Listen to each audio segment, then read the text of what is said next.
সকালের ঠান্ডা হাওয়ায় রাধিকা তার স্কুটি ধীরে ধীরে চালিয়ে রাস্তায় এগিয়ে যাচ্ছিল। সে একটি হলুদ শাড়ি পরেছিল, যেন কোনো গ্রামের একজন সাধারণ মেয়ে।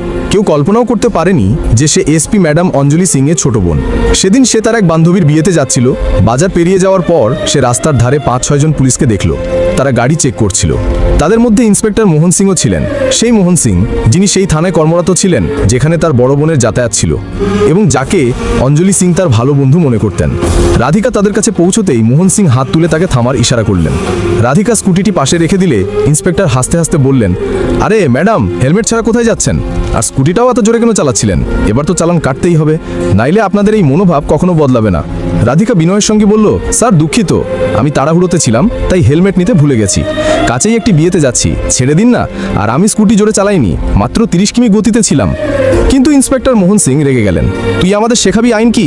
বেশি বকবক করিস না, যা বলছি তাই মান। বেয়াদব মেয়ে, বড্ড বাড়াবাড়ি করছিস। এই বলে তিনি রাগে রাধিকার গালে একটি জোরে থাপ্পড় মারলেন।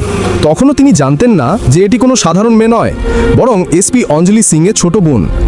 আশেপাশে কিছু লোক ভিড় করে তামাশা দেখতে লাগলো, কিন্তু কেউ এগিয়ে কিছু বলার সাহস করছিল না। ইন্সপেক্টর চিৎকার করে বললেন, তোর রাস্তা নাকি? যখন খুশি স্কুটি বের করে নিলি? বেশি নাটক করিস না, নইলে এখনই জেলে পাঠিয়ে দেবো। তাড়াতাড়ি 5000 টাকা চালান ভর, নইলে স্কুটি সহ তোকে লকআপে ঢুকিয়ে দেবো। রাধিকা হতবাক হয়ে গেল। সে বুঝতে পারল যে এই ইন্সপেক্টর আইনের অপব্যবহার করছে এবং নিজের অহংকারে মত্ত। সে শান্ত কণ্ঠে বলল, স্যার দয়া করে আমাকে যেতে দিন, আমার কাছে 5000 টাকা দেওয়ার মতো টাকা নেই, আর এমন ছোট ভুলের জন্য এত বড় চালান হয় না। কিন্তু এই কথা শুনে মোহন সিং আরও রেগে গেলেন। দেখছি তোকে শিক্ষা দিতেই হবে, তোর মতো মেয়েদের আমি অনেক দেখেছি। হেলমেট পরতে জানিস না, আর তার উপর মুখ চালাচ্ছিস। এখন চালান না ভরলে লকআপে ঢুকিয়ে দেবো, দেখি তুই কি করতে পারিস। তিনি পাশে দাঁড়ানো একজন কনস্টেবলকে ইশারা করলেন, চল একে থানায় নিয়ে যাই, বড্ড বেশি উঠছে, এবার একে মাটিতে নামাতে হবে। ইন্সপেক্টর মোহন সিং রাগে দুজন কনস্টেবলকে ইশারা করলেন, ধর এটাকে, থানায় নিয়ে চল। এই থানায় একে মজা দেখাবো, এভাবে মানবে না, এর আসল জায়গা দেখাতে হবে। দুজন কনস্টেবল এগিয়ে এসে রাধিকার 2 হাত ধরে ফেললো। রাধিকা ঝটকা দিয়ে হাত ছাড়িয়ে বলল, আমাকে হাত দিও না, জানিস না আমি কে? ভালো চাস আমাকে যেতে দে, নইলে যা হবে তার কল্পনা করতে পারবি না।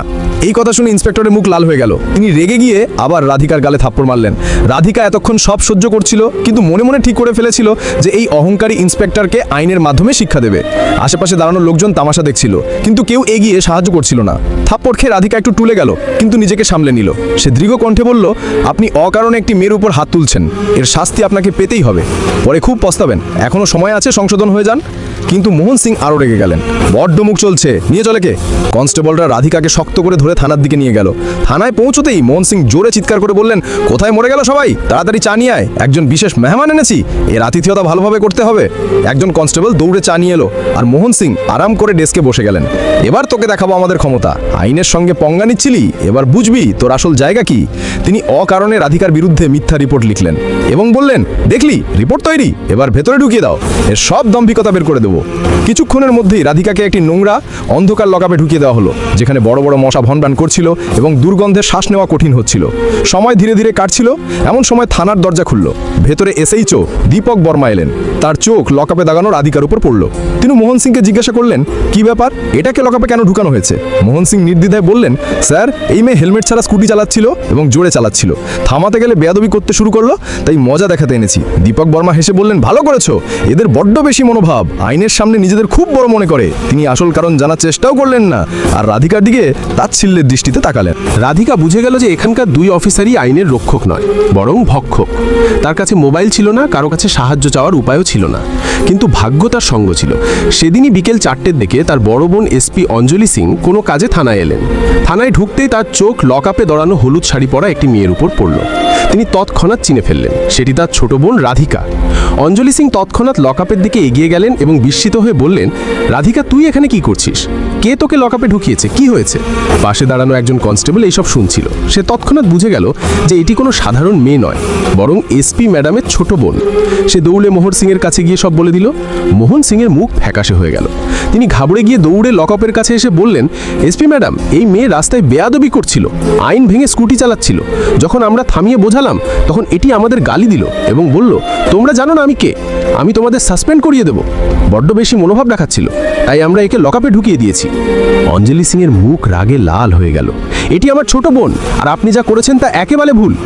এই কথা শুনে মোহন সিংয়ের হাত পা কাঁপতে লাগলো। তিনি তৎক্ষণাৎ হাত জোড় করে বললেন, ম্যাডাম, এটি আপনার বোন, আমি জানতাম না, মাফ করে দিন, আর কখনো এমন হবে না। আমি ভেবেছিলাম এটি কোনো গ্রামের সাধারণ মেয়ে, তাই গ্রেপ্তার করে ফেলেছি। চলুন, আমি এখনই লক আপ খুলে দিচ্ছি আর একে ছেড়ে দিচ্ছি। কিন্তু অঞ্জলি সিং কঠোর কণ্ঠে বললেন, লক আপ খোলার দরকার নেই, এখন যা করার আমি করব। আপনি যা করেছেন তা আইন এবং মানবতা উভয়ের বিরুদ্ধে। তিনি জোরে জিজ্ঞাসা করলেন, এসএইচও দীপক বর্মা কোথায়? তখন দীপক বর্মা এগিয়ে এসে দাঁড়ালেন। জি বলুন ম্যাডাম। অঞ্জলি সিং তার চোখের দিকে তাকিয়ে বললেন, আপনারা আমার বোনকে লক আপে কেন ঢুকিয়েছেন? পাশে দাঁড়ানো একজন কনস্টেবল তাড়াতাড়ি তালা খুলে রাধিকাকে বের করে আনলো। রাধিকা বেরিয়ে এসে তার বড় বোনের কাছে গিয়ে পুরো ঘটনা বলল। রাস্তায় থামানো, অকারণে চালানের হুমকি, থাপ্পড় মারা এবং বেয়াদবি। অঞ্জলি সিং সব শুনে বুঝে গেলেন যে মোহন সিং এবং দীপক বর্মা দুজনেই তাদের উড্ডি এবং পদের অপব্যবহার করেছেন। তার ভেতরের অফিসার এবং বড় বোন উভয়ই রাগে ফেটে পড়লেন। তিনি মনে মনে ঠিক করলেন, এই দুজনকে তাদের আসল জায়গা দেখাতে হবে। অকারণে আমার বোনের ওপর হাত তুলেছে, তাও দুবার, এবং আইনের ধজ্জি উড়িয়েছে। এখন এদের শাস্তি দিতেই হবে। গম্ভীর কণ্ঠে তিনি বললেন, এখন আপনারা বাঁচতে পারবেন না। আপনারা আইনের অপব্যবহার করেছেন এবং একটি মেয়ের ওপর হাত তুলেছেন। আমি আপনাদের সাসপেন্ড করিয়ে ছাড়ব। এরপর তিনি তৎক্ষণাৎ মোবাইল থেকে ডিএম সাহেবকে ফোন করে পুরো ঘটনা জানালেন। থানায় মুহূর্তে নীরবতা ছেয়ে গেল। প্রত্যেক পুলিশের মনে হচ্ছিল যে এই ঘটনায় এখন কেউ বাঁচতে পারবে না। থানায় একটা ভারী নীরবতা ছড়িয়ে পড়ল। এসপি অঞ্জলি সিংয়ের কণ্ঠ ঠান্ডা ছিল, কিন্তু তাতে এমন ওজন ছিল যে সামনে দাঁড়ানো যে কেউ কাঁপতে শুরু করত। ডিএম সাহেব, আমার আপনার সঙ্গে তৎক্ষণাৎ দেখা করতে হবে। বিষয়টি গুরুতর। আমি আপনার অফিসে আসতে পারছি না, আপনাকে এখানে থানায় আসতে হবে। ফোন রাখতেই থানায় হট্টগোল শুরু হয়ে গেল। দীপক বর্মা এবং মোহন সিং একে অপরের দিকে তাকাতে লাগলেন, যেন দুজনেই একে অপরকে দোষারোপ করছেন। বাকি কনস্টেবলরা চুপচাপ নিজ নিজ কোণে দাঁড়িয়ে গেল। প্রায় ৪৫ মিনিট পর থানার বাইরে সরকারি গাড়ির কাফেলা থামল। গাড়ি থেকে ডিএম সাহেব, তার সঙ্গে এসিএম এবং আরও দুজন অফিসার নামলেন। তাদের আসতেই মাহল আরও নীরব হয়ে গেল। এখন কারো মুখে হাসি কদূর, চোখ মেলানোর সাহসও ছিল না। ডিএম সাহেব সোজা এসপি অঞ্জলি সিংয়ের কাছে এসে বললেন, ম্যাডাম, আপনি ফোনে যা বলেছিলেন আমি পুরো বিষয়টি শুনতে চাই। অঞ্জলি সিং তার বোনের দিকে ইশারা করে বললেন, এটি আমার ছোট বোন, কিন্তু প্রথমে আমি এটিকে একজন নাগরিক হিসেবে দেখছি, আমার বোন হিসেবে নয়। রাস্তায় এটিকে অকারণে থামানো হয়েছে, মিথ্যা চালান চাওয়া হয়েছে, বেয়াদবি করা হয়েছে, থাপ্পড় মারা হয়েছে এবং তারপর থানায় নোংরা লকআপে ঢোকানো হয়েছে, তাও কোনো বৈধ আইনি প্রক্রিয়া ছাড়া। আমি চাই আপনি এই ঘটনার তদন্ত এখনই এবং এখানেই শুরু করুন। ডিএম সাহেব গম্ভীরভাবে মাথা নাড়লেন। ঠিক আছে, এখনই তদন্ত শুরু হচ্ছে। প্রথমে ডিএম সাহেব আদেশ দিলেন, যেখানে ঘটনা ঘটেছে সেখান থেকে তৎক্ষণাৎ কোনো নাগরিককে এনে বয়ান নেওয়া হোক এবং থানায় থাকা সিসিটিভি ফুটেজও পেশ করা হোক।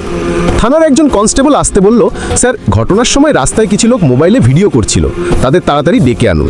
2 ঘন্টার মধ্যে 3 জন লোক থানায় পৌঁছালো। তাদের মধ্যে একজন বয়স্ক দোকানদার ছিলেন। তিনি স্পষ্ট বললেন, আমি নিজের চোখে দেখেছি মেয়েটি স্কুটি ধীরে চালাচ্ছিল, হেলমেট ছিল না, এটা ঠিক, কিন্তু সে কারো সঙ্গে বেয়াদবি করেনি। উল্টো ইন্সপেক্টর সাহেব তাকে জোরে থাপ্পড় মেরেছেন এবং খুব খারাপ কথা বলেছেন। দ্বিতীয় সাক্ষী, একজন কলেজ ছাত্র, মোবাইলে তোলা ভিডিও দেখালো। ভিডিওতে স্পষ্ট দেখা যাচ্ছিল মোহন সিং রাধিকাকে থাপ্পড় মারছেন, 5,000 টাকা চালানের হুমকি দিচ্ছেন এবং আশেপাশের লোকজন দেখছে। তৃতীয় সাক্ষীও একই বয়ান দিল। ডিএম সাহেব মোহন সিংয়ের দিকে তাকিয়ে বললেন, গ্রেপ্তারের কি কারণ লিখেছেন?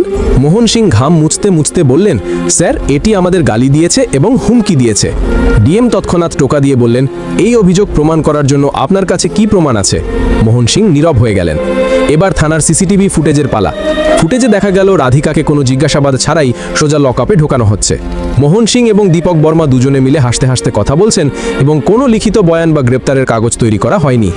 ডিএম ফুটেজ থামিয়ে বললেন, এটি সম্পূর্ণ অবৈধ হেফাজত, ভারতীয় দণ্ডবিধি এবং পুলিশ অ্যাক্টের অধীনে এটি গুরুতর অপরাধ।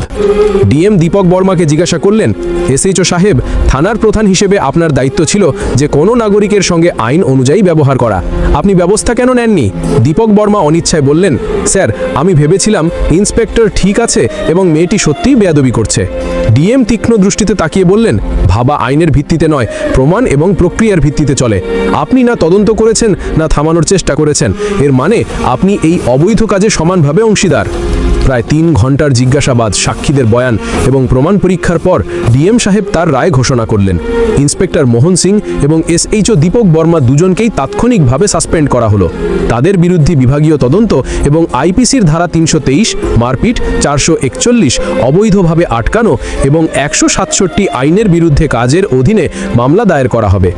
থানায় উপস্থিত সব পুলিশ প্রথমবার দেখল যে উর্দি পরা ব্যক্তিরাও আইনের সামনে নত হতে পারে। মোহন সিং এবং দীপক বর্মার মুখ মুখ ফ্যাকাশে হয়ে গেল এবং তারা মাথা নিচু করে নীরবে দাঁড়িয়ে রইল। অঞ্জলি সিং তার বোনের দিকে তাকালেন। তার চোখে গর্ব এবং উদ্বেগ দুটোই ছিল। বোন, আজ তুই অনেক কিছু সহ্য করেছিস, কিন্তু তুই কোনো অন্যায় দাবির কাছে মাথা নত করে চুপ থাকিসনি। এই সাহসী একজন সাধারণ নাগরিকের থাকা উচিত। রাধিকা হালকা হেসে বলল, দিদি, আজ বুঝলাম আইনের সঠিক ব্যবহার কতটা জরুরি এবং ভুল হাতে পড়লে কতটা বিপজ্জনক।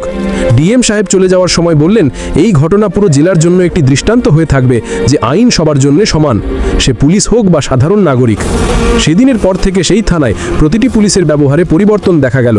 কেউ অকারণে চালান কাটা বা হুমকি দেওয়ার সাহস করত না, কারণ সবাই দেখে ফেলেছিল যে আইনের আয়না সবাইকে একইভাবে দেখায়। বন্ধুরা, যদি এই ভিডিও আপনাদের পছন্দ হয়ে থাকে তাহলে দয়া করে এটি একটি লাইক দিন। অনেকেই নিয়মিত ভিডিও